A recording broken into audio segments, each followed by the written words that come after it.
This is it, people. This is what you've been waiting for.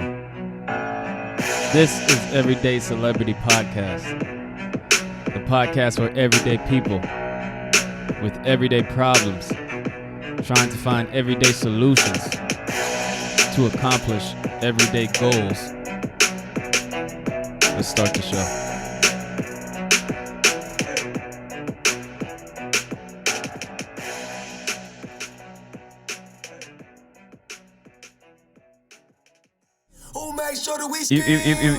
Welcome to another episode of Everyday Celebrity Podcast, number one podcast in Oakland, the number one podcast in the Bay Area. And today we have a special guest. Flew in. It was kind of hard to track this woman down, but I have her here. She's an author, a coach, an advocate, who helps people with their lives. And I believe she just wrote a book, yes? I did. This is correct. Welcome, Tanya Thompson, to the show. How are you today? I am fantastic. Thank you. Thank you for having me. I know we played a little tag and all that, but we made it. You don't live out here, right? Well, I am a native of the Bay Area. I am from Richmond, grew up in Richmond, and as of late, I was living in American Canyon. But I did forego my wonderful Bay Area life 3 months ago when I started my grown-up gap year, is what I call it. Oh, okay. So I'm currently living in Bali, but I'm here like every 3 months or so to be with my family, see my sons and stuff like that, and promote my book and do what I can here in the Bay Area. Bali, what how did that come about? Well, of course, Eat, Pray, Love was on everybody's radar many years ago, and that's where I first got introduced to What's Bali. Eat, Pray, Love? What's that? Movie. Julia Roberts. Well, it started as a book, and the name of the author that wrote the book escapes me right now, but it came to my life and attention through the movie Eat, Pray, Love with Julia Roberts. And she goes on this, I think she does a year-long journey where she spends some time in Bali and India and Italy. And I fell in love with Bali from that movie. So it's been on my radar for the last, 15, 20 years. So I want to go to Bali. Bali. I had the opportunity to go to Bali last fall. I did yoga teacher training in Bali last October. And as I had started working on this grown-up gap year venture, Bali was one of the places I wanted to spend some time. And so my first stint of my grown-up gap year was in Bali. It was supposed to be 3 months in Bali, 3 months in Spain, 3 months in Costa Rica. But I am loving Bali so much that I'm going to definitely go there for another 3 months. I'm actually thinking of making it my whole year. So you don't actually live there. You're just... Right. I don't live there. I have not sought residency or visa status in that regard. No, I'm still an American citizen and I still claim residence here in the Bay Area. What's it like living in Bali? Staying there. It's been a dream. It's been beaches, massages, sunshine, warm days, wake up when I want, go to sleep when I want. Like I'm literally on a retirement reset. Going places, visiting places and actually living places, it could be like two different lifestyles. Absolutely. Do you think living there you'll still have the same appreciation? Because you're just on like vacation mode, sounds like. I am. I kind of have been, but I'm sensing that this next time when I go back, I leave August 23rd. When I go back in a couple of weeks, is when I intend to really start to immerse in the culture. So I'm renting a guest house from a family, and they have been really warm and welcoming, and they've invited me into the family. I'm able to participate in some celebrations. So when I get back at the end of the month, they're having a wedding that they've invited me to participate with. So it gives me the opportunity to start to learn the culture and really immerse in the culture, which is what I really want to do. And one of the reasons I'm thinking of making it a full year so that I have the time to really do that. You're recently retired? Well, that's kind of the way the journey is turning out. It wasn't really retirement by choice. Kind of life circumstances ended up where I had to make some choices. And just moving into retirement became the way for me to maintain my sanity, not hurt or kill myself or anyone else in the process because things were getting really rough and nasty. And to navigate what had become a long toxic road in the workplace, it became more desirable for me to totally leave. I can't deal with the impacts of like governmental work. I was a governmental employee. And so, working in the systems and different things like that, it just became way too heavy. And the costs were not worth it anymore. Were you working like in a jail or something? Well, that is my history, but no, my last career, I was not working in the jail. I was... You were no sheriff, were you? No.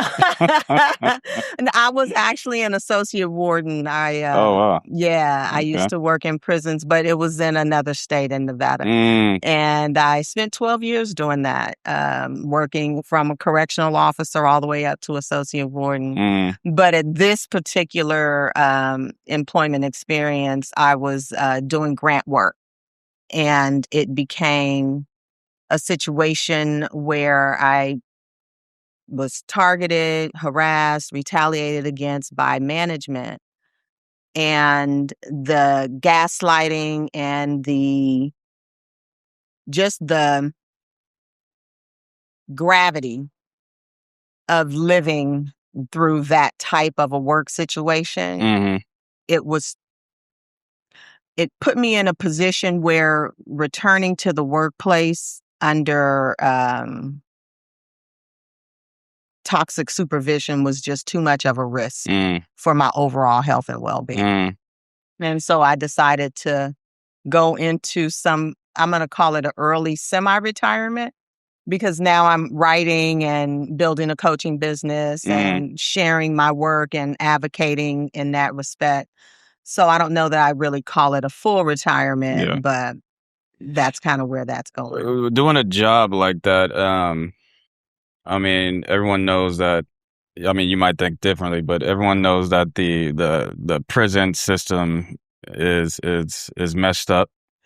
I used to work in a jail a while back, but I was just doing like commissary stuff. You know, the companies that it was for like 3 months, and I just was seeing like how these inmates are treated, how the sheriffs talk to them, and I felt like I was like, even though I was just handing out like candy and honey buns, I felt like I was contributing to something that I didn't believe in. So that's why I stopped that job.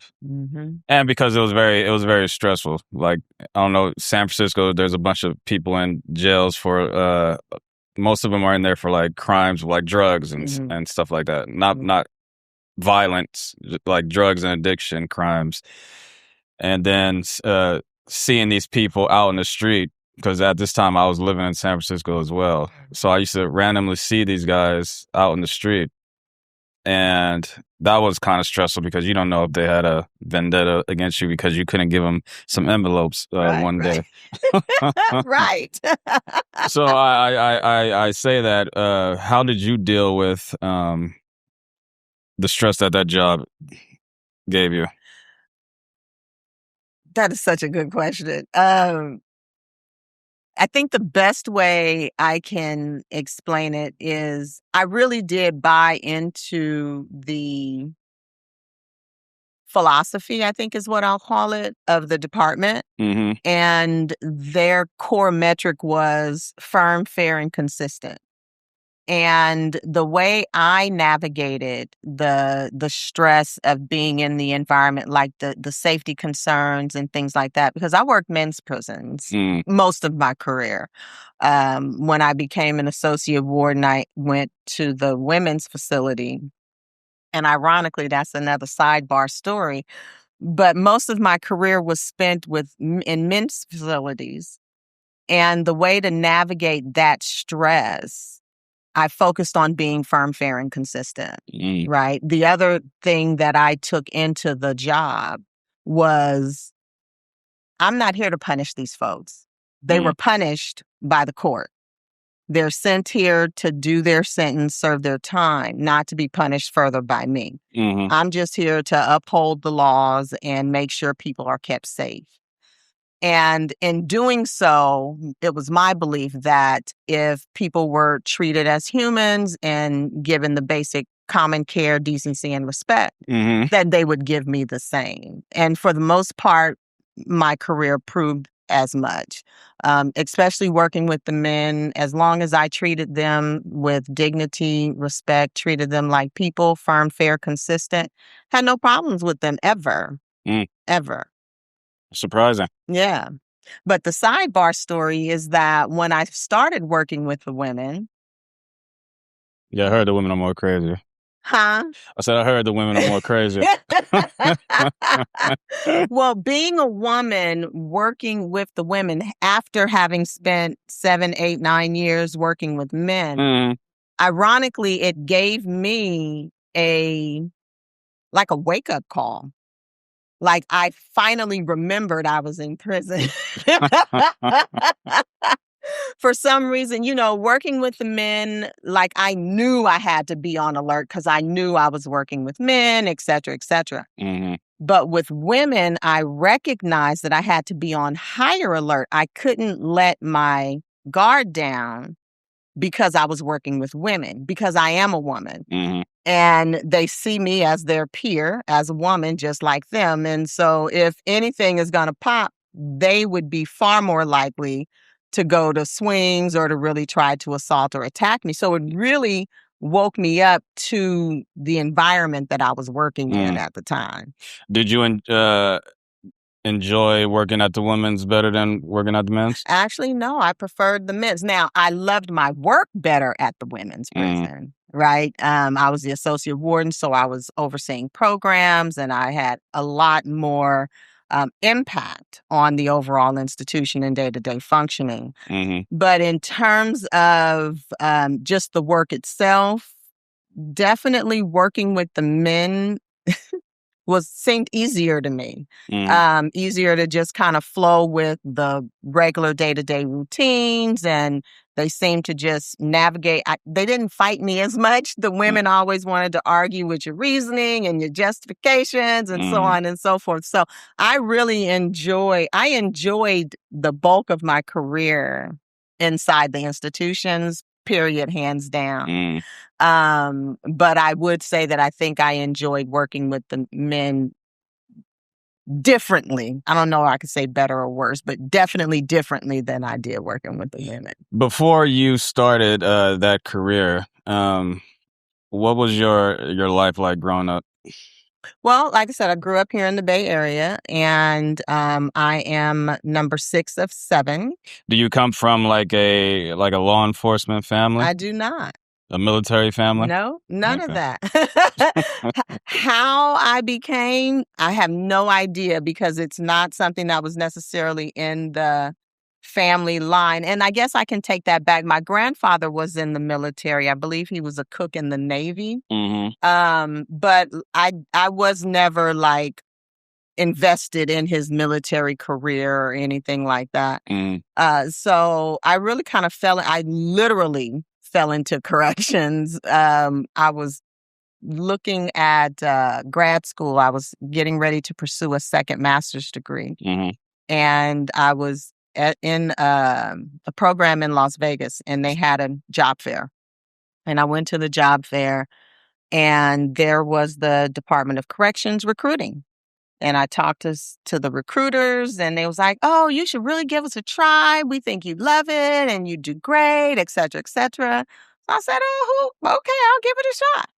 And within 3 months, I was hired, and the rest is history. Like, I fell into it, and really, I did. I fell in love with corrections. What were you studying in college? My undergrad was criminal justice. Okay. My original goal was to be a defense attorney. I wanted to be a juvenile defense attorney and help the young kids before they got into trouble. And my master's degree is in public administration because I always wanted to impact organizations and, support governmental programs. You say you're the youngest? I'm 6 of 7. 6 of 7. Mm-hmm. Okay. How's your relationship with your siblings? For the most part, pretty good. We are all relatively close. My father had 4 children before he met and married my mother. But we were all raised as we were one cohesive family. In fact, we used to run these streets right around here in Oakland at some point because their mom was over in this area. And so we would come over here during the summer and hang out with them at their place. So it was a really tight bond growing up, and we've managed to maintain it. My 2 brothers have since passed away, so it's just the 5 girls remaining. And in fact, we were all together yesterday for my little nephew's birthday, my great nephew's birthday. So I would say my relationship with my siblings is overall pretty good. Are your parents still alive? My mother is. My father's deceased. Oh, okay. Were you close with him? My father? No, not really. Why is that? Well, there was some abuse in my childhood, and he was the perpetrator of the abuse. And, once I confronted it and dealt with it, it kind of created. Are you comfortable talking about the abuse?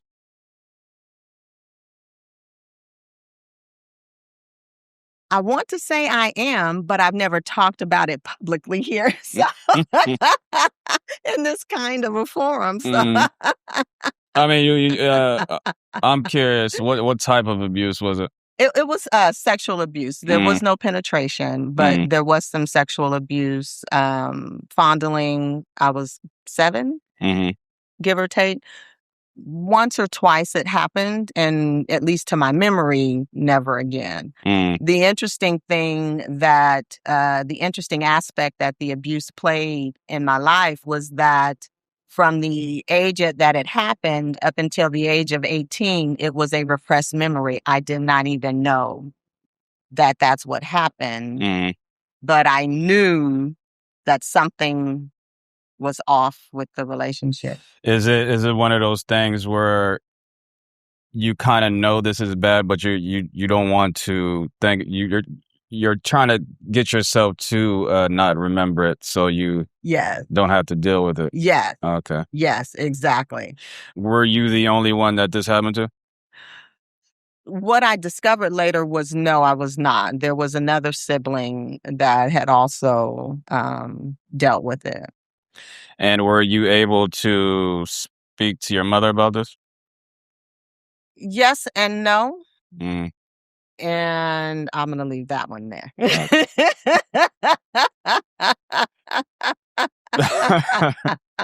Abuse, I mean, that can change a person's life and mentality. I think sexual abuse and rape is like one of the worst things a man can do to a woman. I would, if that happened to one of my siblings, I would like try to.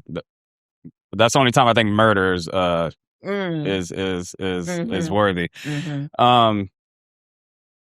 How did that affect you growing up as a teenager and as an adult?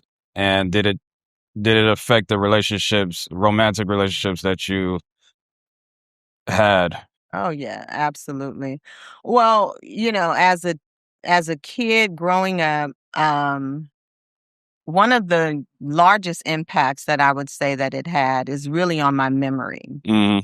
Because so much of my life was repressed. Like, I don't have the memories with my childhood like my siblings, right? So when we're talking about shared experiences, I can recall very little, and they have to fill in the gaps for me. So that was one of the biggest impacts that it had, in terms of my childhood. But in terms of my day-to-day functioning, I would say that definitely it had me I was very promiscuous as a young person, and definitely had a hard time in finding and establishing like solid relationships. You know, I certainly seem to be choosing people who continue to abuse me in some way, shape, or form, you know? And it took a minute, maybe right around the time I had my first son, before I started really recognizing what was happening and like the impact that the abuse itself was having. Now, when I turned 18 and the memory actually surfaced and I began to engage intellectually with the fact that there was the abuse, that's what kind of set me on the journey of really seeking like healing and understanding. And, you know, what does this all mean? And it's what put me on the path to start to want to discover, how do we work as humans? Like, how could someone do this? Yeah. You know? Who were you, or if anyone, who were you able to talk to? No one. No one? No one. So you had to hold all this emotion and feeling inside? Do you believe, are you healed now? I would definitely say I have definitely done a tremendous amount of healing, healing work and healing to date. Yes. I do consider that part of my life healed. There are always going to be remnants that will cycle up from time to time. Because not only was I sexually abused by my father, but I was also date raped, and I was in a domestically violent relationship as a teenager as well. And so the accumulation of those traumas, right, kind of layered in. And being able to notice it, identify it, and then talk through it, navigate it, is where I've been able to get to as of late. So I don't carry the longstanding anger and hatred for people and things like that. Like, I'm able to be responsible for my own behavior. Do you believe that when people go through situations like that, forgiveness is part of the healing? Because I don't think forgiving. I don't believe in that. I believe you can hate someone and still be able to, get past shit. Like if someone, like a drunk driver, I'm drinking, I accidentally run over your son and kill him, and then you see people in court, I forgive you. My son is dead. I mean, you don't have to forgive him. You can still hate and like be angry. You can. But what I do believe, and what my own journey has taught me, is that carrying that anger and hatred, it's not doing anything but causing you more pain and poison. Right? All the years I carried anger and a hatred for the people who've abused me in my life, all it did was make me more angry, restless, depressed, whatever. It impacted me. It did nothing for the people who I was directing this anger at. Half the time, they didn't even know. Half the time, they don't even know that you're angry or why you're angry, or maybe they don't even care. And, I also grew up in church. I don't necessarily associate as a religious person, so to speak, but I am a believer. And one of the things that I always believed with from the Bible is that forgiveness is for you. It's not for them. When I forgive, it's because I am allowing myself to no longer carry the weight of the anger, because anger is heavy. Mm-hmm. It's heavy to walk around here angry and hateful and spiteful, and you know what I mean? Like, and it robs you of so much presence and so much joy in the world that's present and available to you right now. Mm-hmm. Do I think you can hang on to anger and still navigate some level of engagement with someone that you're angry with? Absolutely. I think we do it all the time. It's kind of how we're set up, right? But do I think it's healthy? I don't. I think it does more harm than good to your individual psyche to hold on to that kind of anger, and I just don't think it does any good. When was the turning point for you when you realized, when you started to self appreciate yourself and not take any more of these abusive men? I would probably say um I would probably say when when my first son was born. I have two. My oldest son is 22. I keep wanting to say 23, but not yet. He's 22. And my youngest is 19. And I would say it was when I became a parent, I guess, and I realized how important those relationships were for the kids. Mm-hmm. And if I allowed myself to stay in relationships with men who were devaluing me, mistreating me, things like that, what message am I sending my son? Mm-hmm. Am I telling him that this is how you treat women? Am I telling him that this is what you should expect of a wife, of a woman that you are involved with? Or am I showing him how to have agency and self-respect and value himself over the relationship? That would have been the most pivotal moment that said, yeah, it's time for me to pull away from these abusive guys and find a new way to show up. The father of your children, were you going through what you went through at a young age with your father and other men? Were you kind of, what's the word I'm looking for? Were you specific on choosing who to have children with? No, I Okay. wish I was. Okay. At the time when I had children, even though I was becoming more aware of needing to be away from abusive men, I still hadn't come full-fledged into the value of who I was as a woman.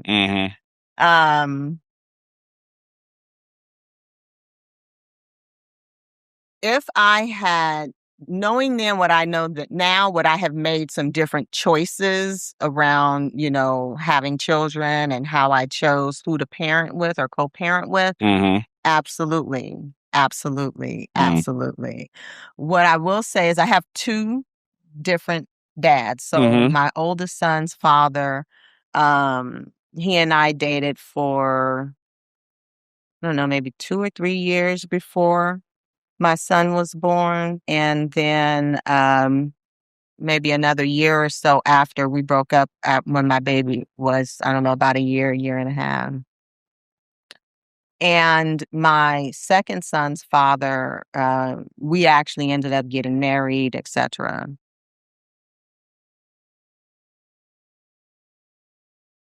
I still would have done some things very different. I still would have done some things very differently, especially recognizing how some of those choices came about. What I can say is at the time that and I won't even say I was consciously choosing either of these men. at the time that I was engaging with these men in relationship, I was still looking for someone to validate my existence as worthy, as beautiful, as desirable. And because that was my focus, I needed to be needed, right? Or wanted or whatever. I still wasn't fully present to how I was choosing or what I was choosing. I knew I was choosing someone, or I thought I was choosing people who wouldn't, violate me, right? Physically or sexually. But I missed some markers on the emotional, right? Abuse, the manipulation, those pieces of the game. Are your sons, I mean, you're no one says anything negative about their kids, but do you think your sons are turning into respectable Black men? They really are. I am so proud of both of my sons. They are both in long-standing relationships. It's one of them calling me right now. They're both in long-standing relationships. And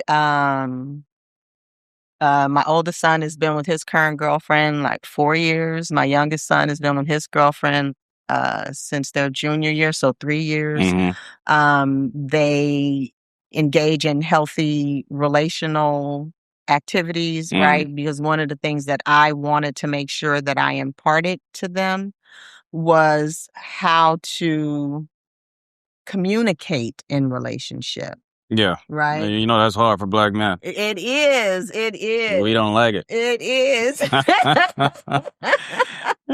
We hold it inside. It is, yes. And so I'm not saying that they are not, they do what they do. They're young men. They're 19 and 22, so they're still finding their way.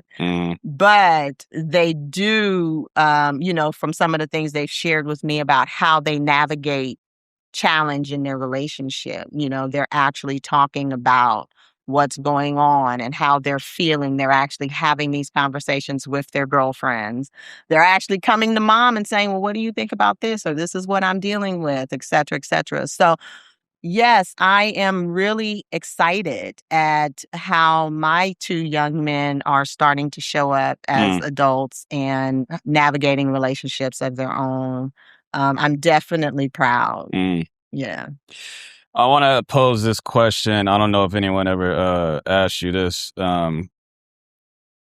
You going through what you went through, all right, and then the career path that you chose.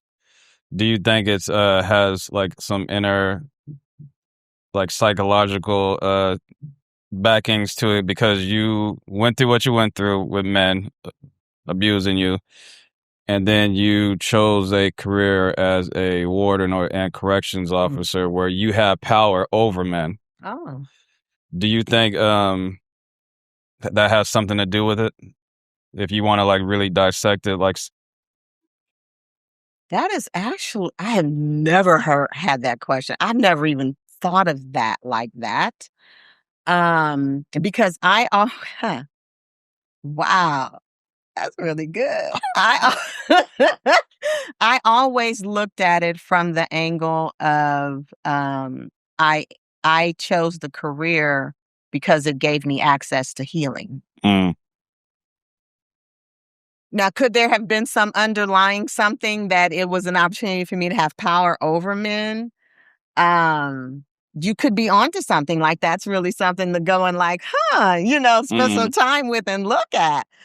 But I always approached it when I started asking myself that question, like, how'd you land up in this work? Yeah. That was what I ended up identifying, is that it gave me access to my healing. Because when I was working at the prison, one of the jobs I did there was caseworker. And I was working directly with the inmates in the housing unit, dealing with their cases. I was reading all of the details of their cases. So I was looking at the various sex offenders and the murderers and all of these violent, graphic occurrences.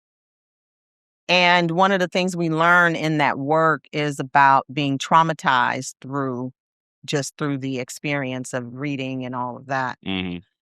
And I started recognizing how dealing with some of the trauma from those stories was kind of triggering some of my own trauma, which is where I say that going into the work is what gave me access to my own healing. And so reading some of those pre-sentence reports, the depth and the details of how some of these people committed these crimes and hurt children or hurt women or hurt, just people, random people in the community, it gave me the opportunity to begin to build empathy that I didn't even know I needed. It allowed me to meet people where they are for who they are. Having to sit across from someone who did terrible, horrible things to children and talk to them like they are human taught me something about who I can be in the face of that type of challenge. Doesn't mean that I suddenly believe they didn't do what they were accused of. It doesn't mean that I was buying whatever their stories were. In fact, part of my job as the caseworker was to identify when they were minimizing, right, in their crime. But it gave me access to be able to see where things were showing up in my own experience from my own trauma. And it helped me get perspective on the people that I was experiencing as abusers. So it allowed me to see like a fuller lens.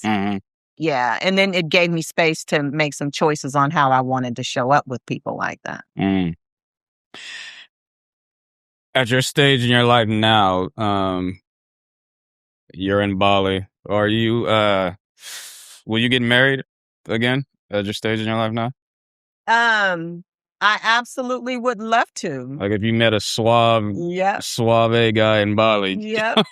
There are definitely a lot more boxes to check.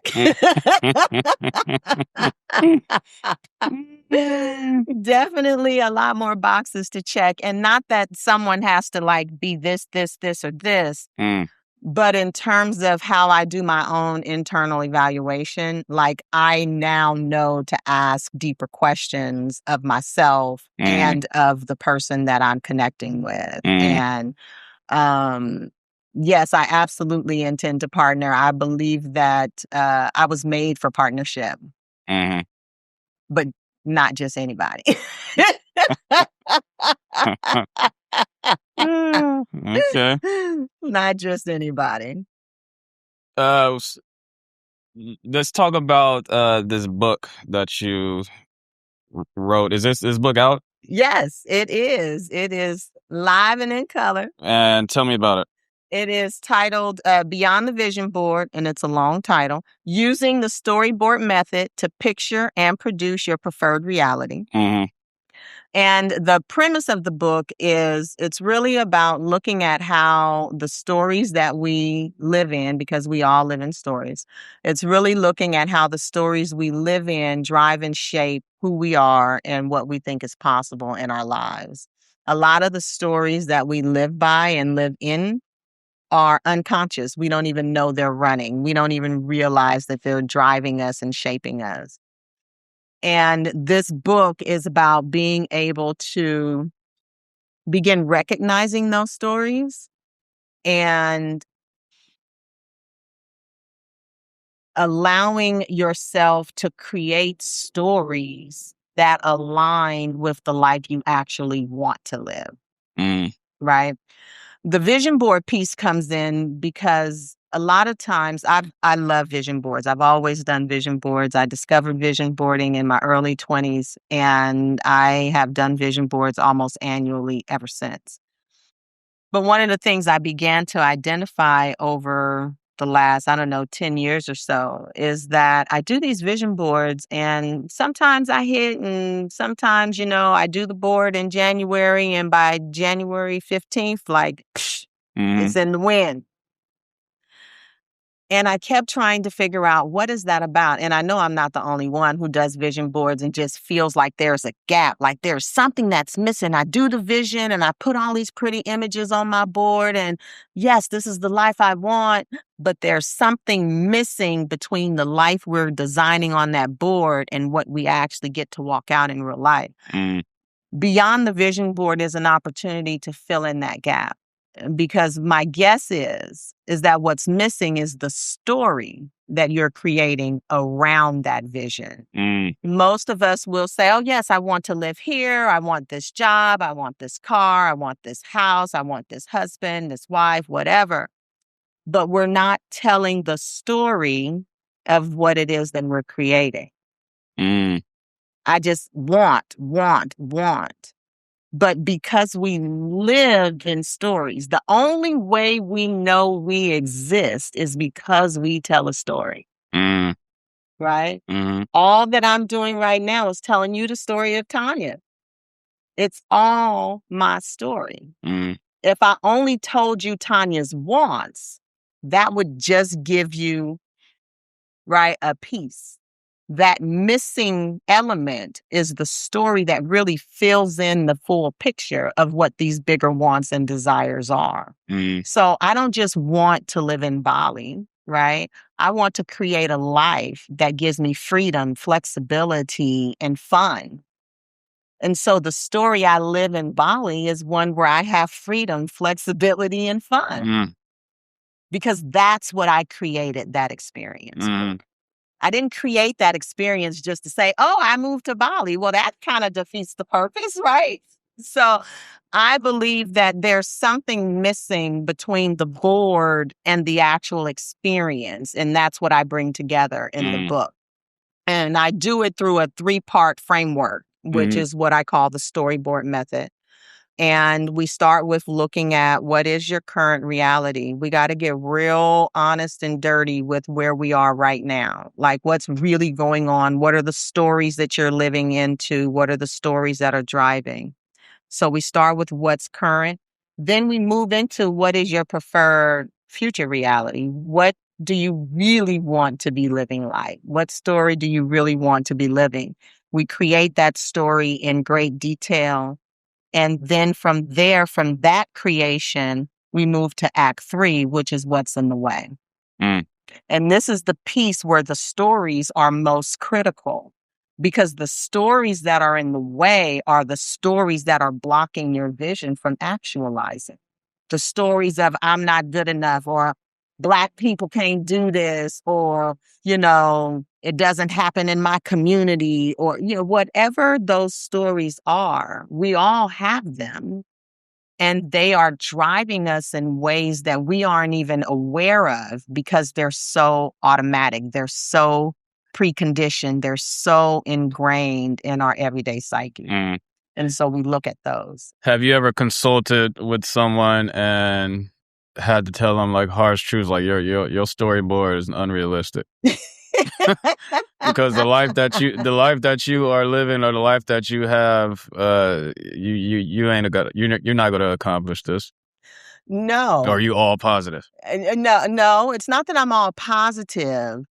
What I am is, I believe whatever story you want to create, you can live into.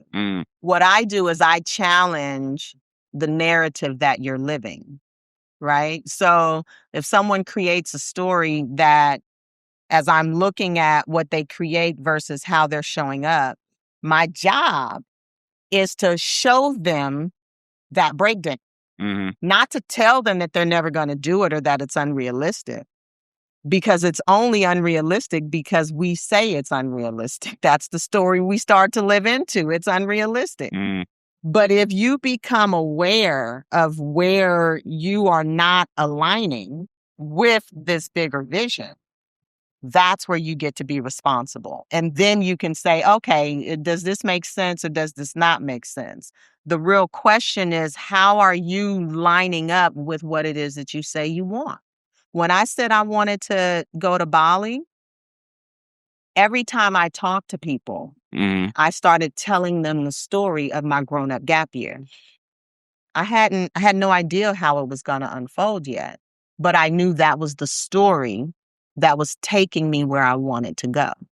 So I consistently talked about my grown-up gap year. Oh, yes, I'm going to do a grown-up gap year. I want to go to Bali and Spain and Portugal, et cetera, or Costa Rica. I'm sorry, Portugal came in later. But, and what started to happen as that's the story I was telling, I would meet people who would say, oh, I know this and that. You might want to look at this. And so it grows and grows. Like speaking into existence type.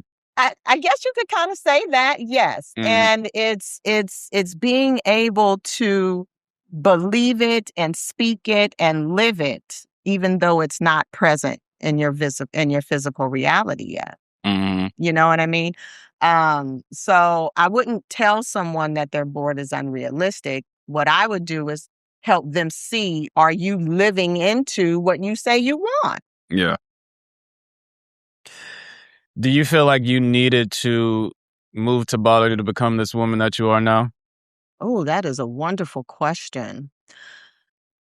Did I need to move to Bali?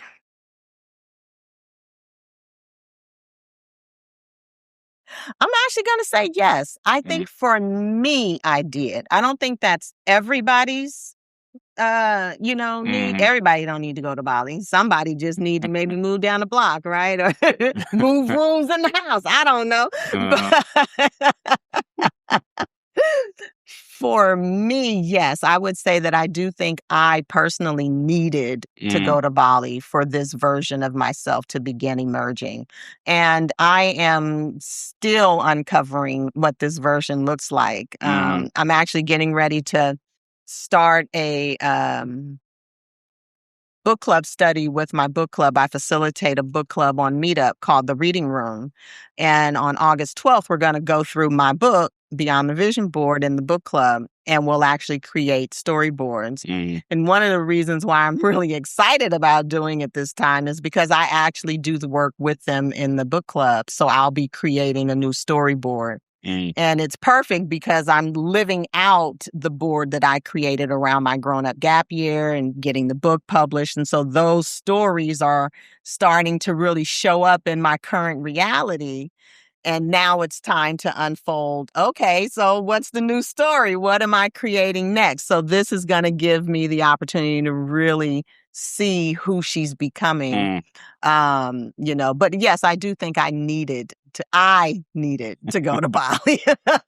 What have you learned this transition from living over there? What did you learn about yourself that you are shocked of? I would say I learned and I'm shocked at how many stories I'm actually running at any given time.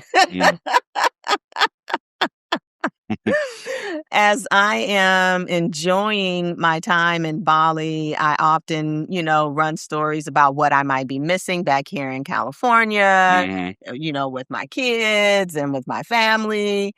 And maybe one of the realest things that I discovered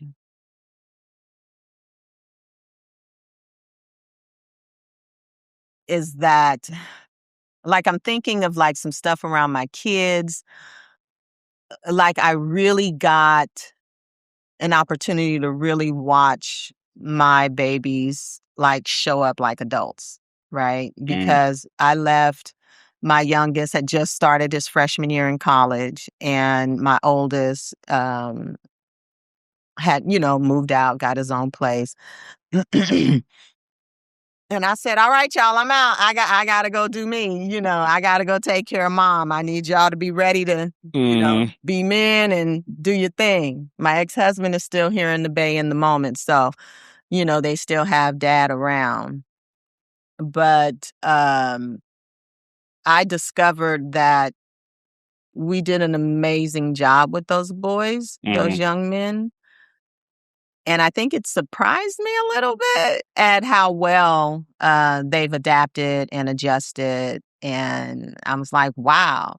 Because I guess if I tell the truth, the surprising part is that I got to realize that my job as I knew it as mom is done. And like, I got to move into a new level of relationship with my sons. You know, like, I don't get to be their everything, like, mom, mom, mom. You know, like, that whole life gets to be different now. And that's also been pretty surprising at navigating that and how to grow into what that new life looks like with them. What's left on this vision board of yours that you are still seeking?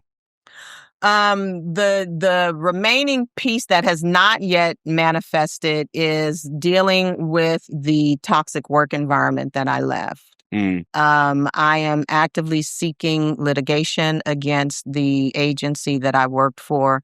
And that has been one hell of a process and has not been fun, is not fun. I have had a hard time finding representation, not because the case isn't literally a slam dunk, but because it's an agency. And it's just been really tough. It's been really tough. And so that's the thing that has not yet resolved on my board. And that's actually one of the biggest, I'll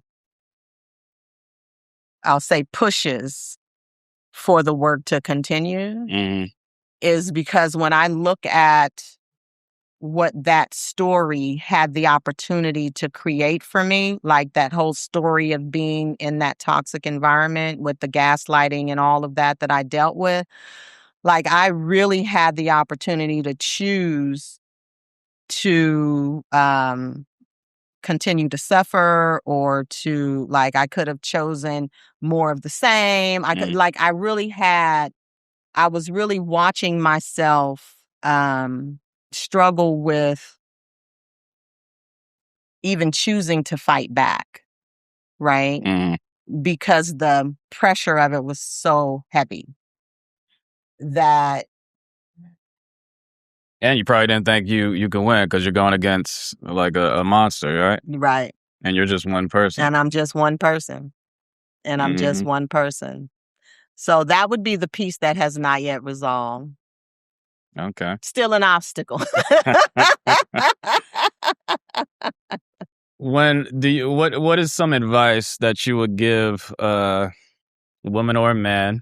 Because not everyone can just like pack up and be like, "Oh, I'm moving to Bali. I'm going to be on the beach with my toes in this beautiful sand, you know, drinking mojitos or whatever you drinking over there." To change their mental state. So what advice would you give that person? The first piece of advice I'd give is, one, just get present to what stories you're running, right? Like, what is it that is keeping you in this feeling of stuckness? You know what I mean? Like, can you really name it? Can you really identify it? And when you can identify it, really examine it for what it is, not the story, but what it is. I often talk about there's what happened and then there's the story we tell about what happened, right? And when we can start to separate what happened from the story we tell about what happened, we get a little bit more freedom in choosing how we deal with those situations. So instead of telling the story that this is happening to me, that they are picking on me, that this, and that, it could very well be the case. I'm not saying lie to yourself about it. I'm saying recognize that this is the story and then choose how you want to be in that story. Because we can't control how people show up around us. We can only control how we respond, right? So I wouldn't say if you find yourself in a situation and you are looking for reinvention, transformation, or simple change in your day-to-day, it starts by recognizing what are you currently living in the moment so that you can start to shift how you deal with what's showing up. Are you aware of who Dr. Cheyenne Bryan is? No. Oh, okay. So it's a Black woman she's a psychologist. She does like therapy, like couples therapy and all this other stuff. But she has a doctorate. And then everyone wanted to check her credentials, and they found out that she lied about having a PhD. Oh. But they're making a big deal out of that. But she's very popular in like social media. She's like a celebrity now. But if you hear her speak, she says good things, like gives good advice, and she speaks very well, eloquently. So my personal feeling is like, even though she has a PhD or not, the advice she's given is good advice. So, and she went through life experiences to give you this advice, right? I say that to ask you this question. I don't know your like well, I do. You talked about your background, your school background, but why would someone listen to you or come to you for advice? Why do you think you will be a good person to counsel somebody on certain things? Literally because of my lived experience, because of all of the things that I've lived through, the things that I've healed myself through. I don't share anything that I don't necessarily do myself. I only share things that I have had the experience of having healed through. So when I talk about my storyboard method, when I talk about identifying stories, etc., I'm not talking about just theories that I've heard. I got the understanding through theories that I've heard, but it's through the application that I share my message. And so if someone's wondering, well, why would we listen to her? I mean, I do have credentials, right? I have master's degree, bachelor's degree. I have designation as a national certified public manager. Like, I have credentials. Yeah. I have tons of certifications. I could fill your room with lists of things that I've been certified in. But the most important piece that I would say is listen to me because I've lived it in some way, shape, or form. And I'm only talking about things that I've lived. And I'm not saying that my experience is the experience or my advice is the advice or it is the way. It is a way. It is a way. It is something that has made a tremendous impact in my personal life and how I view life, how I live life, and how I navigate these circumstances and situations that seem to not be pleasant for many of us in these days, and it's how I find my little piece of joy and sunshine. And I just want to share that so more people have an opportunity to find their little piece of joy and sunshine. Because at the end of the day, none of us are getting out of here alive. Not a single one of us. Not a single one of us. And so at the end of the day, do we want to go to the grave like full of regrets, or do we want to go to the grave having experienced and enjoyed this life we came here to live? Yeah. I want to enjoy mine. Is this your first book? This is. Is this one of or the proudest moment? Definitely one of the proudest moments, having written and published and now launched my very first book, because it has been a long time dream of mine. I've been saying I was going to write a book since I was probably in middle school or high school. I've been saying, I'm going to write a book. I'm going to write a book. And to have finished it, yes, it is a critical milestone. But I don't think it's the proudest accomplishment that I've had yet.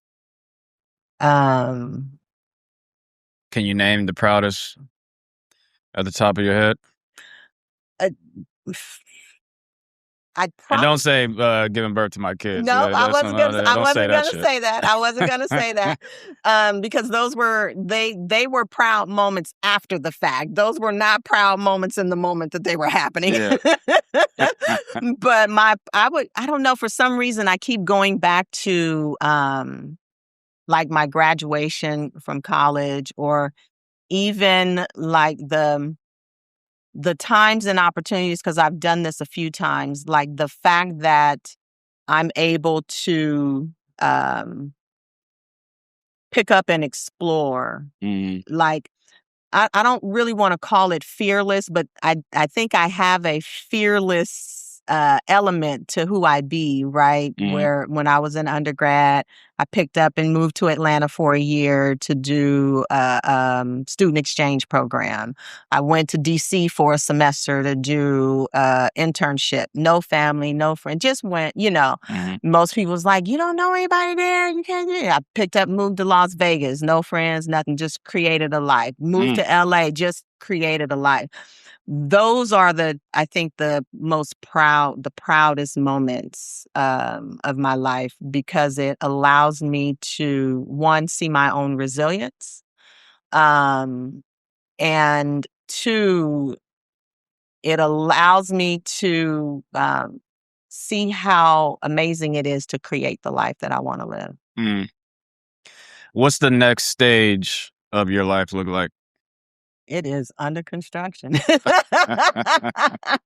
That's what we'll discover after August 12th when we do the book club and I create my next story, my next storyboard, or my next story that I'm living into. Right now, it's travel. Right now, this next phase of my life is all about traveling abroad, learning new culture, and just discovering life outside of the confines of the United States.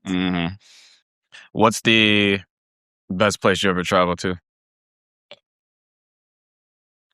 I want to say Bali, because I've made it my long-term place. Trying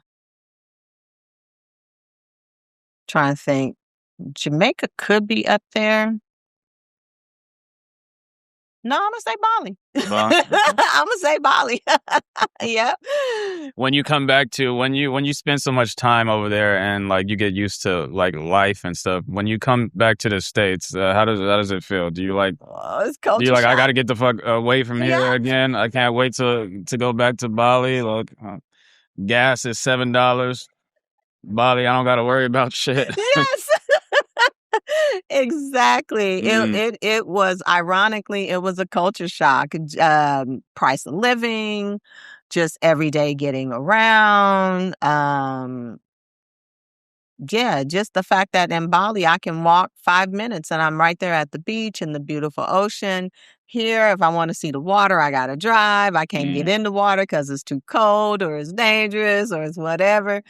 So yeah, it was definitely a bit of a culture shock coming back. And I am definitely excited to get back to Bali in a couple of weeks. I am. Have you found community out there? Like, do you got a certain group of girlfriends you hang out with and shit like that? I am developing community out there. Yes, I have a couple of friends, a small friend group that I navigate with, both male and female. And the family that I rent my guest house from, I was saying earlier, they've been very welcoming and inviting in terms of like building community. So there's a little cafe that I like to go to that's owned by the family, not the actual family that I rent from, but their family, right? So, just being able to connect in the community that way, and I can walk down the street and they know me and they're like, "Hey, Tanya." So, it's pretty nice to start to feel like even in this foreign country, I have a place of belonging. That's good. Yeah. After you finished this book, did you know how some people, I filmed a music video and now they got the itch. Now they want to move to movies, film movies now. Did you get the itch? Now is this going to be like a regular thing for you writing books, or is this just a one-off? No, there are definitely a couple more books inside of me that I want to write. Definitely. I actually want to do a second edition of this one because now that I've had some space away from it, I want to expand. I want to tell deeper stories in here to help draw more connections. So that'll probably be my first project that I'll start probably next year. Just creating the second edition of Beyond the Vision Board that'll be richer and more contextual than what this one is. So no, this is not a one-off. I do intend to return to writing, and I have a couple of different ideas and frameworks that I think the world could benefit from.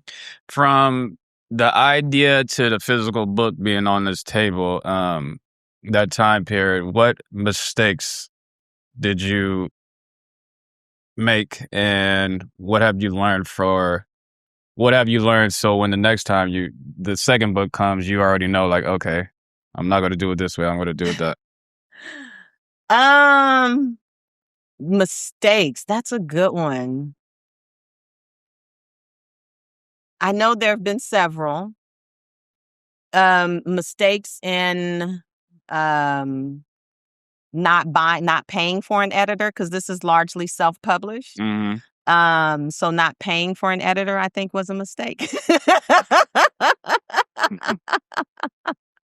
Because I think it would have helped me enrich it more before than publishing it. Had I actually paid for an editor, they probably would have said, no, make this story juicier or add this context, etc.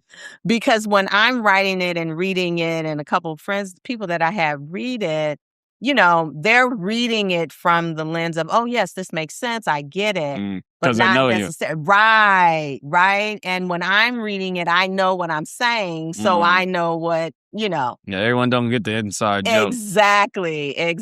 So that probably would be one of the lessons that I would say I learned. What was the reasoning not to get an editor? Just to save money? Yeah. Okay. Yeah. Yeah.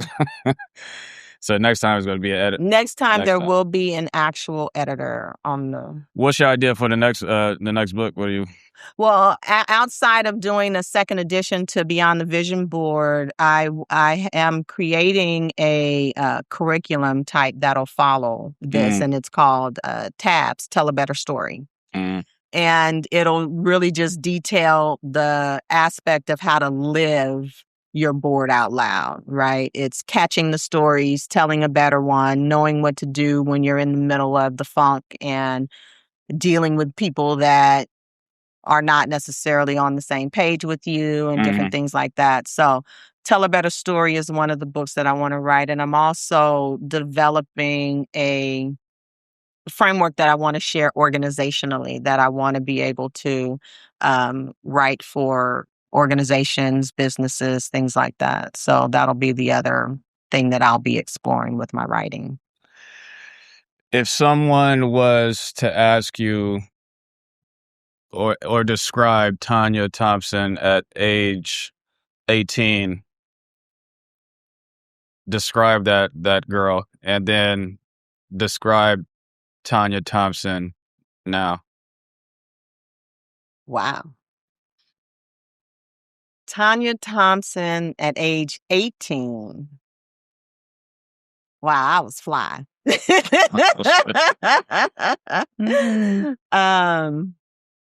I was in college. I think my second year, I was sophomore in college. I graduated at 16.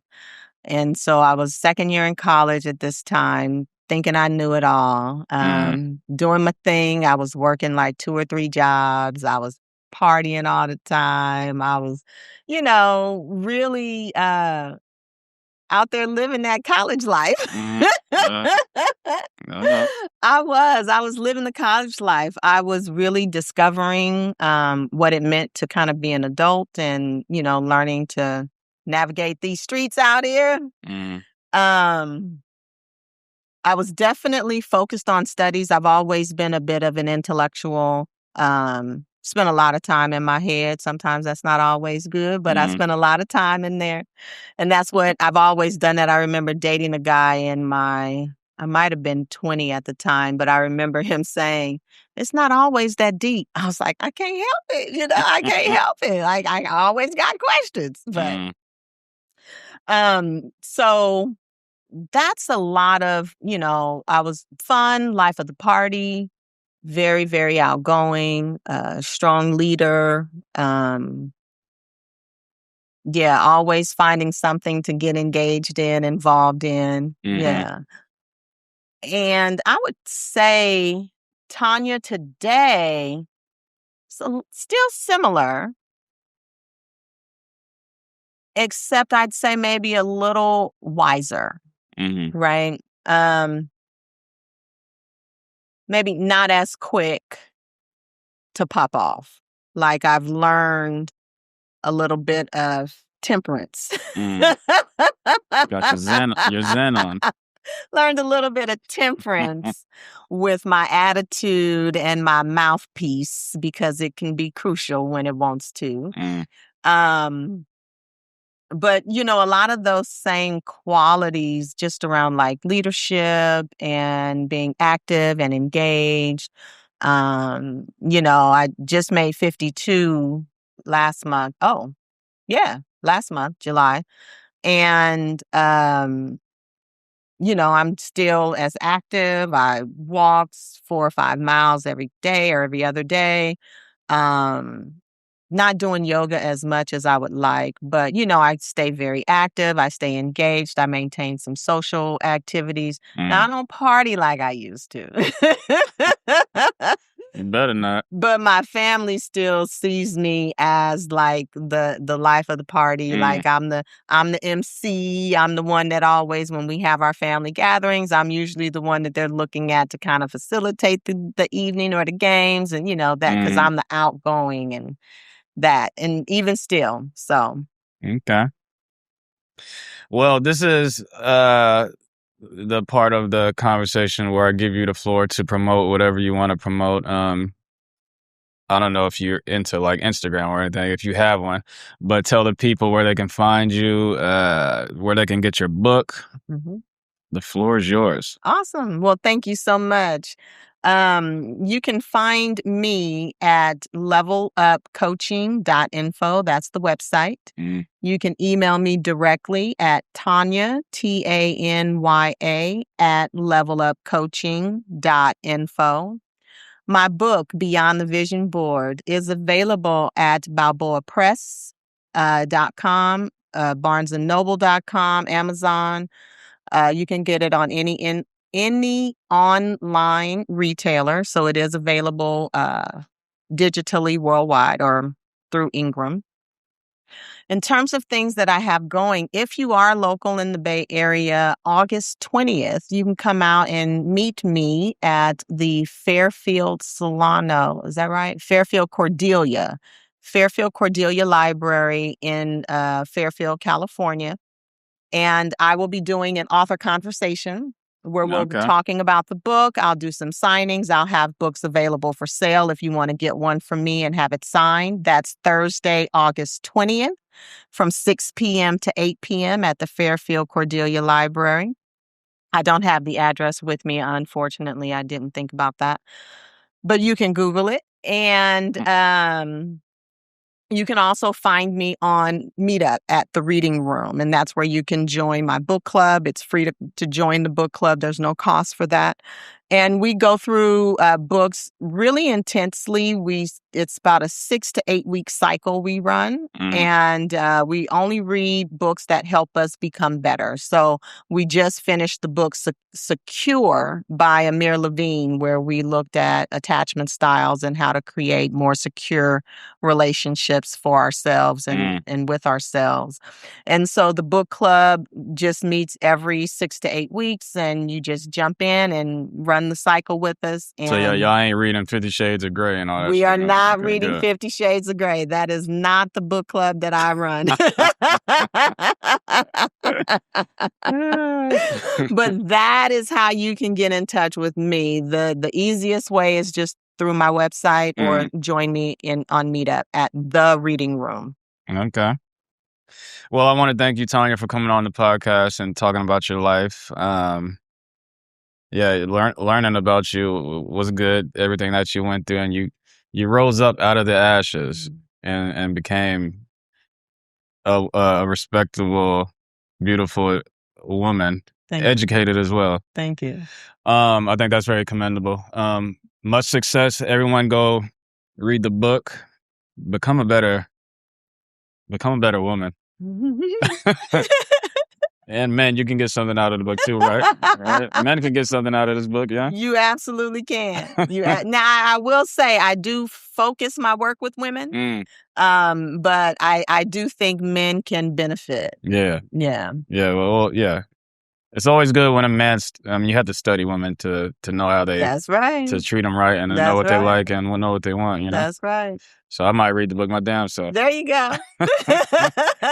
Do you have any last words? I do not. Thank you so much for having me on. Thank you for an amazing conversation. I was not ready for all of those places, but we went there. Yeah, it's kind of like a little therapy session when you come on this podcast.